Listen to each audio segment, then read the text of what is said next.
What's up man, kembali lagi di channel Cerita Bergambar. Jadi di video Draw Story kali ini aku akan bercerita lagi untuk kalian semua tentang monster dari Trevor Henderson yang nama The Fencer. Tapi sebelum aku mulai ceritanya, buat kalian yang belum subscribe channel ini, jangan lupa like dan subscribe supaya kalian selalu mendapatkan notifikasi setiap kali aku mengupload video baru. Kalau udah bisa mulai untuk ceritanya. The Fencer atau yang sering dikenal sebagai merupakan monster yang bentuknya benar-benar manusia. Jadi bukan makhluk humanoid lagi, namun manusia sungguhan yang dikategorikan sebagai monster. The Fencer digambarkan seperti pemain anggar lengkap dengan sebuah kostum berwarna putih dan memegang sebuah anggar di tangannya. Sekilas tampak seperti normal, namun setelah kalian perhatikan dari dekat, kalian akan melihatnya wajah yang sangat hancur dan berwarna kemerahan, serta matanya yang besar dan juga melotot. Dari pergerakan dan juga tingkah lakunya, kita bisa menyadari bahwa The Fencer ini sangat mirip sekali dengan zombie atau mayat hidup. Dan seperti monster lainnya, The Fencer ini sering membunuh manusia, namun bukan untuk dimakan, melainkan untuk balas dendam. Nah, penasaran bagaimana kisahnya? Simak video ini sampai habis. Cerita ini akan saya mulai dengan seorang anak laki-laki yang bernama John, yang berasal dari sebuah negara kecil. Tidak ada hal aneh sama sekali pada diri John. Ketika dia masih kecil, dia tumbuh besar seperti anak-anak pada usianya. John sendiri terlahir dari keluarga yang berada karena ayahnya adalah seorang atlet anggar profesional. Untuk kalian yang belum tahu, anggar merupakan ilmu bela diri yang menggunakan sebuah pedang yang berkembang sebagai seni budaya olahraga ketangkasan dengan senjata yang menekankan dengan teknik kemampuan seperti memotong, menusuk atau menangkis dari senjata lawan.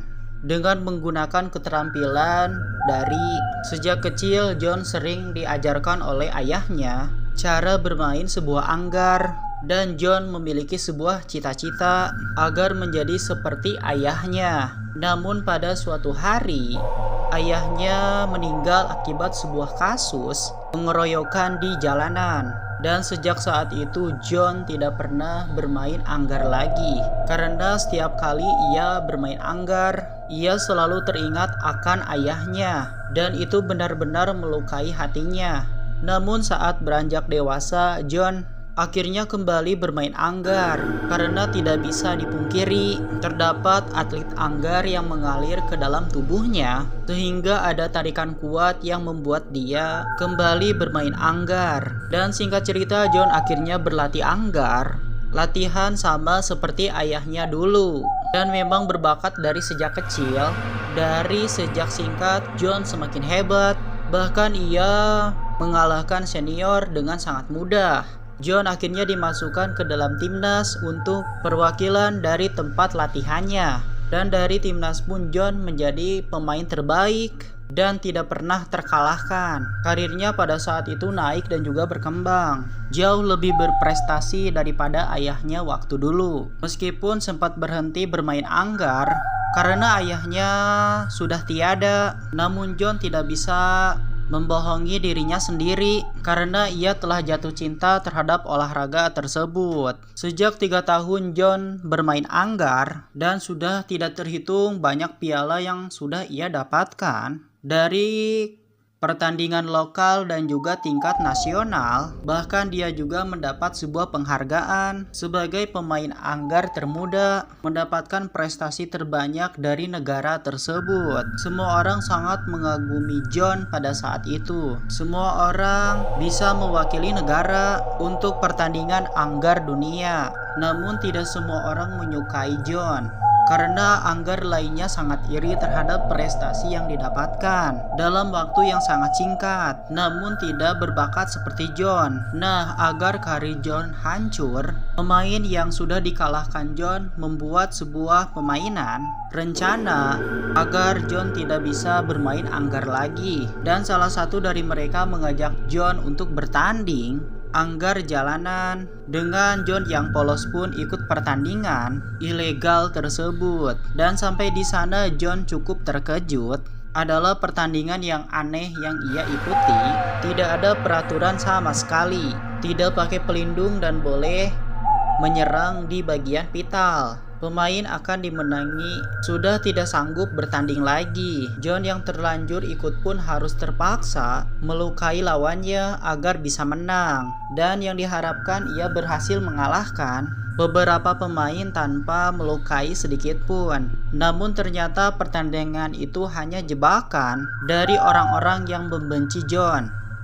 Tiba-tiba ketika bertanding ada beberapa pemain yang ikut ke panggung pertandingan, dan anehnya wasit tidak mempermasalahkannya, dan pertandingan akan tetap dilanjutkan dengan 1 lawan 10 orang. Dan akhirnya John dari sini menyadari dari awal bahwa ia sudah dijebak, dan untuk selamat dari sana John harus melawan belasan pemain. Sehebat apapun John menggunakan pedangnya, namun sebagai manusia normal tidak akan menang melawan belasan orang sekaligus, apalagi tidak menggunakan pelindung, dan tidak ada aturan juga. Pada awal 15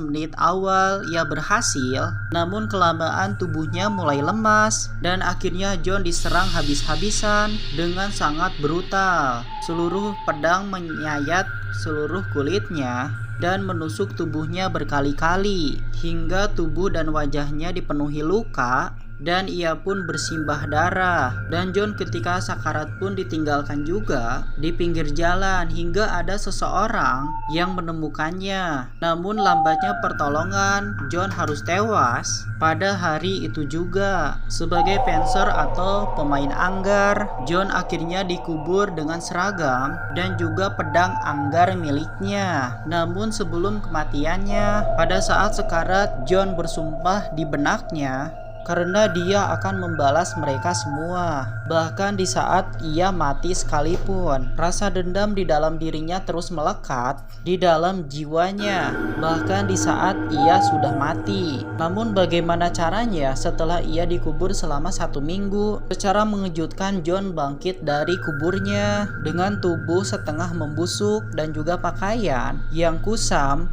John tampak seperti zombie atau mayat hidup. Banyak teori yang mengatakan kalau John bisa bangkit lagi karena rasa dendamnya yang mendalam. Lalu ia meminta pertolongan kepada iblis agar bisa bangkit dan juga balas dendam. Namun sebagai syaratnya, John harus membunuh 10.000 manusia sebagai sebuah tumbal. Dan John akan terus menjadi mayat hidup sampai ia berhasil melakukannya. Dan saat itu John dikenal sebagai The Panzer, sosok monster yang membunuh manusia pada saat ketika malam hari. Biasanya The Panzer keluar dari malam hari saja. Jadi pada saat siang hari The Panzer harus kembali ke kubur. Bahkan ketika siang matahari dia akan hancur seperti debu. Oleh karena itu The Panzer melakukan sebuah aksinya pada saat malam hari saja. Namun kalian akan bertanya, sekuat apa The Panzer ini? Apakah dia bisa dikalahkan? Nah, ternyata sebagai mayat hidup, The Panzer tidak bisa merasa sakit pada saat diserang apapun. Dia juga tidak bisa mati karena pada dasarnya ia sudah lama mati. Pada tubuhnya ditusuk atau ditembak atau dihancurkan, The Panzer akan hidup lagi dan lagi. The Panzer akan mencari korban yang random pada saat malam hari, namun The Panzer tidak muncul di keramaian. The Panzer membunuh manusia ketika lagi berjalan sendirian atau berada di rumah ketika sendirian. Dengan skill anggarnya, The Panzer akan membunuh korbannya dengan cara ditusuk atau ditebas hingga tubuhnya terpotong-potong menjadi potongan yang kecil. Itu saja untuk cerita Draw Story kali ini. Semoga kalian suka dan terhibur. Jangan lupa like dan subscribe supaya kalian tidak ketinggalan video baruku yang bakalan aku upload ke YouTube. Dan seperti biasa, percaya atau tidak, itu tergantung pada diri kalian masing-masing. Dan ini bertujuan untuk hiburan semata dan untuk menambah wawasan kita semua tentang legenda yang ada di seluruh dunia. Thank you.